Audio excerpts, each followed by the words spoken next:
महाराज जी, हम जब अच्छा खाना खाते हैं या जब अच्छा संगीत सुनते हैं, सुंदर जगहों को देखते हैं, तो वास्तविकता में ये खुशी किसे मिलती है? मन को, शरीर को, या मन आत्मा को मन को मन को देखो, शब्द, स्पर्श, रूप, रस, गंध, ये 5 विषय हैं पूरी सृष्टि में।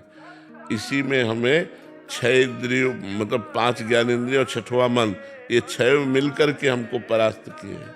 इन 5 पर जो विजय प्राप्त कर ले वही भगवान को प्राप्त करता है। शब्द सांसारिक हमें आकर्षित न करे। भगवान का कोई भजन है, महापुरुषों के कोई पद है, तो कान हमारे सुनने के लिए तैयार है। स्पर्श, धर्म पूर्वक अपनी पत्नी का स्पर्श, भक्तों की चरण रज स्पर्श, नहीं तो हमें और स्पर्श अच्छा न लगे।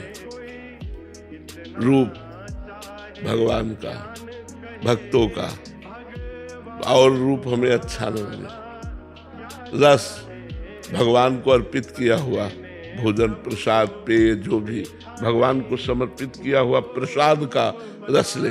गंध, तुलसी जी, इत्र, सुगंध, धूप आदि जो भगवान को अर्पित की गई, वो अपने शरीर को खुशबूदार बनाने के लिए नहीं, प्रभु को समर्पित किया हुआ, तो हमारी भक्ति बढ़ेगी। और अगर हम शब्द, स्पर्श, रूप, रस, गंध का स्वयं भोग करेंगे तो फिर भक्ति नहीं, फिर तो माया का ही जाल बढ़ेगा। जो अज्ञान है वही बढ़ेगा, अज्ञान बढ़ता चला।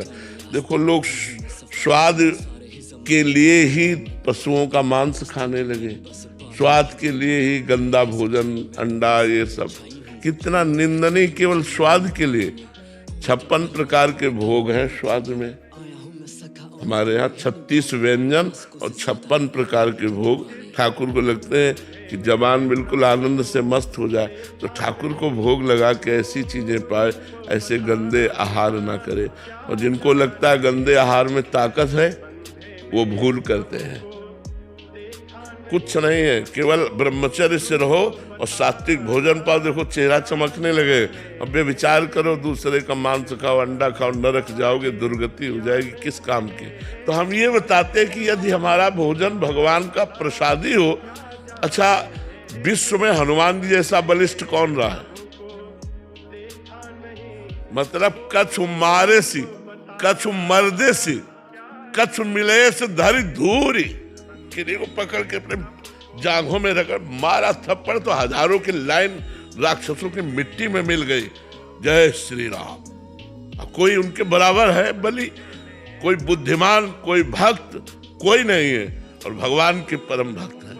तो ये जो लोग सोचते हैं कि ना मांस अंडा खा करके हम बलवान हो जाएंगे, अरे कुछ नहीं, तुम्हारी बुद्धि भ्रष्ट हो जाएगी, बेविचार में रत हो जाओगे।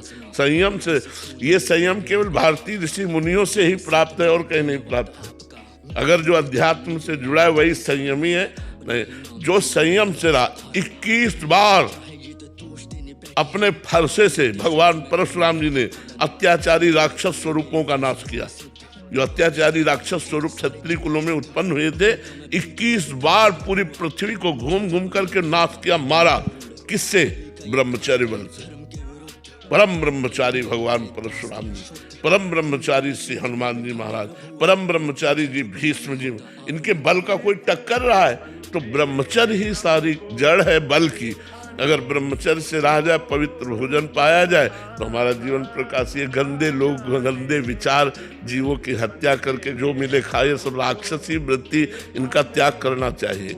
हम भारतीय हैं, हमारा धर्म सनातन है। हमारे धर्म में ये सब नहीं, ये पशु पक्षियों को खाना ये राक्षसों का काम है, हिंसक जीवों का काम है, आपका काम नहीं। आप तो पवित्र भोजन पाओ। और देखो, चेहरे चमकते हैं जब पवित्र भोजन पाओ, एक हृदय में उल्लास रहता है। यहाँ कौन पूछता है? समय गया, सब धूल में मिल जाता है, यश कीर्ति भी। तो इसलिए यश कीर्ति के लिए या बल के लिए गलत आचरणों को नहीं करना चाहिए, उनका त्याग करना चाहिए।